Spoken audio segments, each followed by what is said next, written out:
Bulletin में खुशामदीद। अफवाज पाकिस्तान का मुक्का जंग में मोदी सरकार को पड़ा। मोदी कभी इसको भूल नहीं पाएंगे। वजीर आजम शहबाज शरीफ का हरीपुर में लैपटॉप तकसीम की तकरीब से खिताब। कहा, दिल्ली से मुंबई, बंगाल से गुजरात तक हिंदुस्तान ये शिकस्त फरामोश नहीं कर सकेगा। मईशत हिचकोले खा रही थी, हमने दिवालिया से बचा लिया। AI ट्रेनिंग के लिए KP के बच्चे भी यूरोप और चीन भिजवाऊंगा। लैपटॉप की तकसीम पर निश्चर चलाए जाते थे तो तकलीफ होती थी।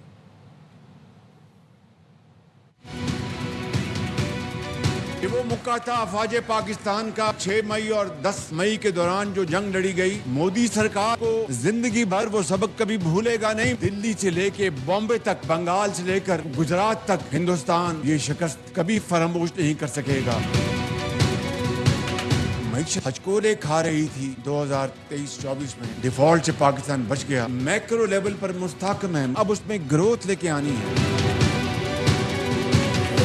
पर निश्तर चलाए जाते थे। लैपटॉप शहबाज शरीफ स्टूडेंट्स को रिश्वत के तौर पर दे रहा। 100% मेरिट के ऊपर 6 लाख लैपटॉप तकसीम किए गए हैं। AI की जदीद ट्रेनिंग के लिए पूरे पाकिस्तान से बशमूल KP सूबे के बच्चे और बच्चियों के वफूद यूरोप भिजवाऊंगा, चाइना भिजवाऊंगा, ताकि इसकी तालीम हासिल करके आए। ये जो अभी पुलिस ने गार्ड ऑफ ऑनर पेश किया, मुझे नहीं आपको पेश किया। मैं गार्ड ऑफ ऑनर लेने का कायल ही नहीं। माजरत ख्वाह हूँ, मेरे मुक्के से माइक बंद हो गया। वजीर आजम शहबाज शरीफ हरीपुर यूनिवर्सिटी में इकबाल का शेर सुनाते हुए जज्बाती हो गए। पुराने अंदाज में मुक्का लहराया और माइक खराब कर दिया। माफी चाहता हूँ, मेरे मुक्के से वो माइक बंद हो गया। बानी के मामले पर वजीर आजम से मुलाकात तय हो गई थी। बानी के ट्वीट ने मामला खराब कर दिया। ARY न्यूज़ के प्रोग्राम रिपोर्टर्स में फवाद चौधरी का इंकशाफ।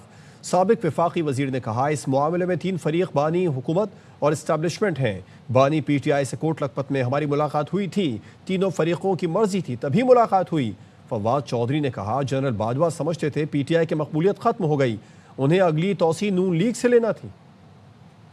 काफी अच्छी बातचीत हो गई थी और ये तय हो गया था कि 27वीं तरमीम के बाद प्राइम मिनिस्टर साहब से मुलाकात होगी। तो जो नून लीग के सीनियर लोग थे उन्होंने हमें यही कहा था कि अब वो आ जाते हैं। दरमियान में वो ट्वीट आ गई। 3 फरीक है, एस्टेब्लिशमेंट है, हुकूमत है और इमरान खान है। अगर ये तीनों फरीक में से एक भी चाहेगा कि आप ये इनिशिएटिव आगे नहीं जा सकता तो नहीं जा सकता। जो हमारी मुलाकात हुई है कोट लखपत में, जब तक सारे लोग ना चाहते कि ये मुलाकात हो तो नहीं हो सकती थी ना। इसका मतलब ये है कि डेफिनेटली एक इनिशिएटिव वहां पे है। पाकिस्तान को हमने बॉइलिंग पॉइंट पे तो नहीं पहुंचाना ना। बाजवा साहब के साथ बड़ा अच्छा ताल्लुक था, बाद में भी अच्छा ताल्लुक रहा। जो मामला था वो सिर्फ ये था, मैंने समझा कि PTI बड़ी अनपॉपुलर है और अगली एक्सटेंशन मैंने नून से लेनी है। कोई हमारी लड़ाई, कोई पॉलिसी, किसी इशू के ऊपर कुछ भी नहीं था। कोई झगड़ा हुआ ही नहीं हमारा। ये तो बस उन्होंने एक फैसला कर लिया, वो उन्होंने फिर फैसला अपना इम्प्लीमेंट किया। खबरें और भी है, शामिल करेंगे इस ब्रेक के बाद।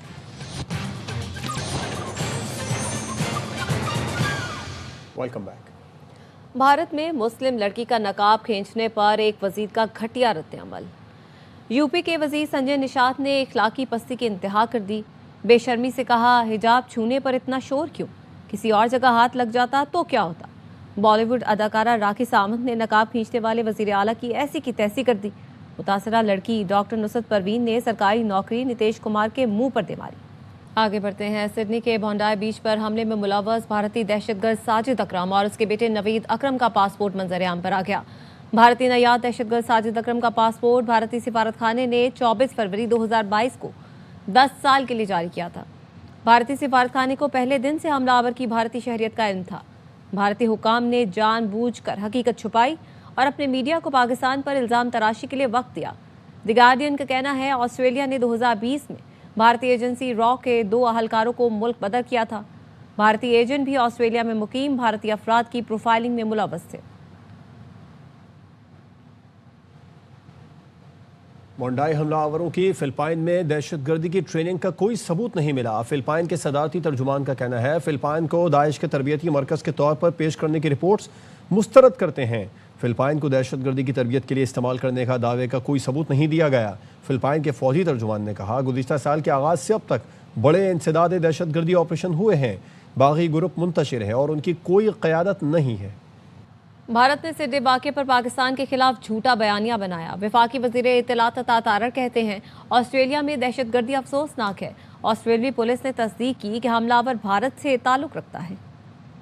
Very sad incident. It's highly condemnable. So there was a whole campaign of fake news around that incident. In Israel, in India, this campaign was proliferated, posted on social media. The Indian outlets who aired this news without verification, their country is supporting terrorism and we are fighting terrorism. It is clear that the attacker was from India, he migrated from India, had an Indian passport. I have this right to question that who's going to cover the damage that was caused to Pakistan through these fake posts and false information. खबरें और भी हैं, आप तक पहुंचाएंगे break के बाद। हमारे साथ रहिए। ब्रेक के बाद खुशामदीद। कराची के बेबस बासियों को डंपर कुचल देते हैं, गटर और नाले निगल जाते हैं। कचरा चुनने वाला बुजुर्ग शख्स कोरंगी में साइकिल समेत नाले में गिर गया। घुप अंधेरे में हादसे के बाद यूसी की झंडा लगी गाड़ी स्ट्रीट लाइट ठीक करने पहुंच गई। नजीर शाह की रिपोर्ट। बुजुर्ग मेहनतकश रोजी की तलाश में खालिक हकीकी से जा मिला। जो बंदा था वो गाड़ी पे अपना वो जो कचरा चुनता था वो लेके जा रहे थे, तो लाजिम है दीवार वगैरह नहीं है, कोई सेफ्टी नहीं है, तो वो उसमें गिरा। तो बेचारा उम्र के में भी ज्यादा था, उठ नहीं सका और अफसोस की बात है कि वो जो है इंतकाल हो। यूसी चेयरमैन और काउंसलर ने हादसे का जिम्मेदार मेयर कराची को ठहरा दिया। हमारा ये डोमेन नहीं है नालों का, अगर हमारा डोमेन होता। किसका डोमेन? ये मेयर कराची का है, उसने अपने हाथ में रखा हुआ है, हमें देता ही नहीं है। इसी दौरान यूसी की झंडा लगी गाड़ी फौरी तौर पर स्ट्रीट लाइट ठीक करने भी पहुंच गई। ये हादसा हो गया, बंदा मार गया, उसके बाद अब लाइट झंडा लगा के लाइट लगाने आए ना, ये सिर्फ अपनी मशहूरी के लिए आए। 8 बच्चों का बाप अपने 4 बच्चों समेत सड़क किनारे बनी झोपड़ी में रहता था। गुजर बसर के लिए गत्ता, कचरा और दीगर सामान चुनकर फरोख्त करता था। कोई आया आपकी मदद के लिए? नहीं सर, यहाँ कोई नहीं। कोई नहीं आया, कोई पूछने भी नहीं आया? नहीं आया सर। पूरी गली में नाले के ऊपर कोई हिफाजती दीवार नहीं। कराची का एक और शहरी इंतजामिया की लापरवाही, बेहिस्सी और गफलत की वजह से अपनी जान से हाथ धो बैठा, लेकिन हमेशा की तरह कोई जिम्मेदारी कबूल करने को तैयार नजर नहीं आता। कैमरामैन मोहम्मद इमाद के साथ नजीर शाह, ARY न्यूज़ कराची। दूसरी जानिब लिया में 2 साल के बच्चे के सीवरेज के गड्ढे में गिरकर मौत। वज़ीर आला पंजाब ने असिस्टेंट कमिश्नर लिया हारिस हमीद को मीटिंग में बैठने न दिया। वज़ीर आला ने तमाम कमिश्नरों और डिप्टी कमिश्नरों से 3 घंटे की वीडियो कॉन्फ्रेंस की। नाकिस कारकर्दगी पर मुल्तान, हाफिजाबाद, बहावल नगर के डिप्टी कमिश्नर से बास पुरस की। मरियम नवाज ने कहा हादसे से पहले एक्शन लेना अफसर का फ़र्ज है।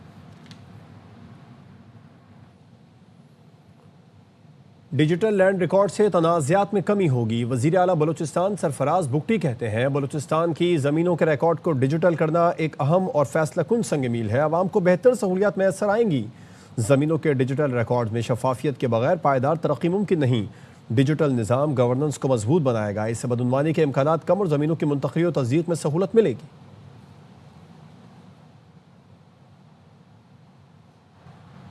बलूचिस्तान के शहर चमन में एक ही सड़क पर मस्जिद, मंदिर और गिरजाघर, तीनों मजहबों के रहनुमा कहते हैं कि ताज रोड अपनी मिसाल आप है। अख्तर गुलफाम की रिपोर्ट।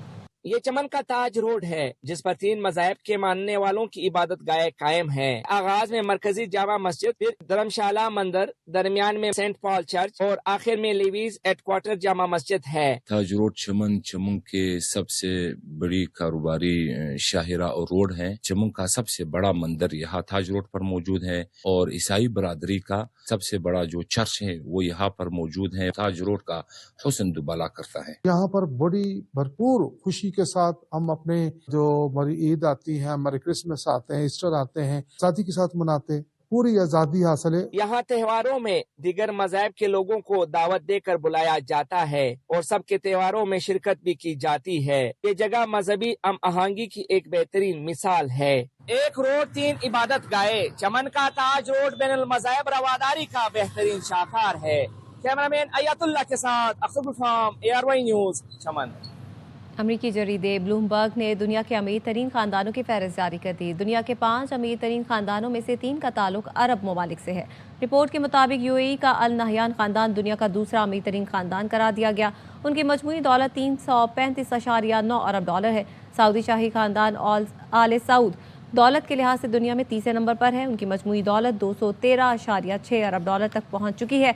कतर का अलसानी खानदान चौथे नंबर पर है। मजमूई दौलत का अंदाज़ा 195.5 अरब डॉलर लगाया गया। वॉलमार्ट के मालिकान वॉल्टन खानदान को 513.4 अरब डॉलर के साथ दुनिया का अमीर तरीन खानदान करार दिया गया। न्यूज़ बुलेटिन से फिल वक्त इतना है। देखते रहिए आवाज़ न्यूज़।